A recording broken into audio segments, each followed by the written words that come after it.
नाशिकच्या 47 कोटींच्या नोटाबदली प्रकरणी आयकर विभाग, नाबार्ड यांनी कुठलीही चौकशी केलेली नाही तर माहिती घेतली असं स्पष्टीकरण जिल्हा मध्यवर्ती बँकेच्या संचालकांनी पत्रकार परिषदेत दिलंय।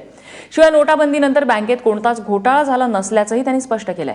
8 नोव्हेंबरला नोटाबंदीनंतर नाशिक जिल्हा बँकेत काही संचालकांनी कर्मचाऱ्यांवर दादागिरी करून 47 कोटींच्या नोटा बदलल्याचा आरोप केलेला आहे। कुठेही नोटांची अदलाबदली जिल्हा मध्यवर्ती बँकेच्या कुठल्याही शाखेमध्ये झालेली नाही। त्या पद्धतीची तक्रार जिल्हा मध्यवर्ती बँकेकडे प्राप्त नाही, चौकशी झालेली नाही। चौकशी आपले ते अधिकारी या ठिकाणी माहिती घेण्यासाठी आले होते, ती माहिती ते घेऊन गेले।